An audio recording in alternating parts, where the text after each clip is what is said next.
absolutely thrilled to be here. Wanted to tell you a little bit about my career, my journey. I turned around a football club called Birmingham City Football Club, which I sold last October for £82 million. And have swiftly moved on to be the vice chairman of West Ham Football Club. So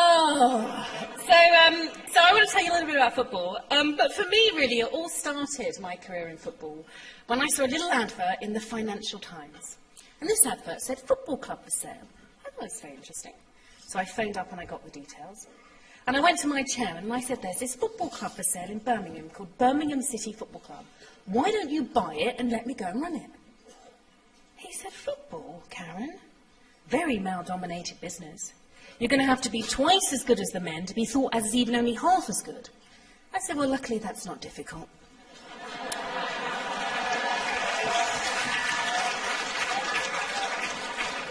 And he said, "Go on then, we'll give it a go." And that was on the Friday, and on the Monday, we owned a football club. And there I was at my first press conference. I was 23 years old, and I was desperate to look at least 25. So I had big hair, big earrings, big shoulder pads, and I got up on the stage in front of the press, and I gave my spiel about what I was going to do at Birmingham City Football Club. And when I'd finished, I said, "Any questions?" A little hand went up, and I said, "Yes, sir."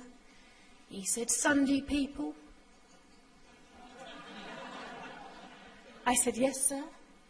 He said, "What are your vital statistics?" Oh, dear. And I said, "Listen, I know it's difficult, really difficult for you to see a woman, a young woman at that, coming into football." I said, "But I promise you, in 10 years' time, when you come back to this football club, you're going to see us playing in the best league in the world and setting the standards that other football clubs are going to follow." And with that, I was very dramatic. I flicked my very big hair. And as I walked past the Sunday People journalist off the stage, he said to me, "Well, you ain't got a dick, but you have got great big balls." And trust me, I have been using those great big balls since 1993 to really do the things that I do and do well, and that's sort of turning businesses around, giving the passion and enthusiasm, creating strategy. And what I said what would happen in 10 years' time didn't actually come true for 12 years, when Deloitte, who wrote the report about the business of football across Europe, wrote that the blueprint in running a successful football club could be found at Birmingham City. And we know what that is really about. It's finding that really fine line between risk and reward and walking it. And, if you look at the state of Birmingham when I left it, it was a business that turned over £55 million, made £6 million profit in my last year, and had no debt. And trust me, that's good for a small business. It's a bloody miracle for football. Had a capacity of 30,000, more executive boxes than Liverpool and Everton added together, and a number of affinity schemes. So you could get a Blues mortgage, you could have a Blues credit card, Blues gas, Blues water, Blues petrol card, you could travel with Blues travel, and you could even have a Blues funeral. Which one or two of my managers were threatened with over the years, but we'll get onto that. Now, we all run businesses here, don't we? But I think staff need three things. They need determination, the determination to do a job and do it well. They need enthusiasm. I don't employ anybody without enthusiasm. And the third thing they need, actually, is everybody who works for me knows this. What is the strategy of this company? Where is it going?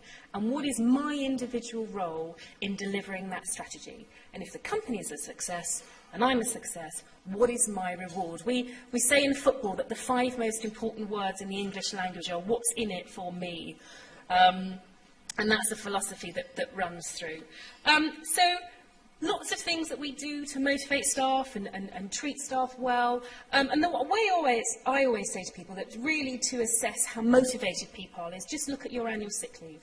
Because annual sick leave tells you all you need to know about how motivated the people are who work for you. And when I left Birmingham last year, in 2009, I think it was the 3rd or 4th year we would have won an award, and I think it's from HR Weekly, Annual sick leave at Birmingham, 1/4 of 1 day a year. Now, bear in mind we work 6 days a week, and bear in mind that we don't make anything, we don't produce anything, we just have people. And on one hand, I've got an 18-year-old who works in my ticket office and can earn a maximum of £15,000 a year. And on the other hand, I have an 18-year-old footballer who trains for 45 minutes a day, might play the odd match, not that I'm bitter or anything, and he will get £15,000 a week. Now, the 18-year-old who earns £15,000 a year can't imagine what it's like living with £15,000 a week, and trust me, the 18-year-old footballer has no idea how people live on £15,000 a year. So how do you motivate them both in the same organisation to make them make the contribution that is needed to have that philosophy where everyone has to do everything to ensure the business is a success? And at Birmingham, I did it by having that philosophy and by teaching people the necessity of working with others, that great thing called teamwork. Because the 18-year-old ticket office doesn't have a job if the 18-year-old on the pitch isn't scoring goals, and the 18-year-old on the pitch doesn't play in front of anybody unless we're selling tickets. And that meant that I integrated my entire business. So hospitality worked in accounting, accounting worked in retail, retail worked in ticket sales worked with the groundsman worked in commercial, and so on. So everyone knew everything about our business, what was wrong with it, what needed improving, who was in which role. And through those things, we started to change the business. We worked at the bottom, we ploughed our way up, we gave people the motivation, the desire, the passion to believe in what they did. Because one of the hardest things to change in any organisation is the culture, and give that culture that can-do attitude. Directness, and I deal good with directness. I like to know where I stand. And, you know, it's not always easy when you're running a people business because, as I said, we don't produce anything, we don't make anything, we only employ people. And ensuring that people are motivated and on their toes and delivering is always very important. And getting that mix of people right. And, of course, people make mistakes.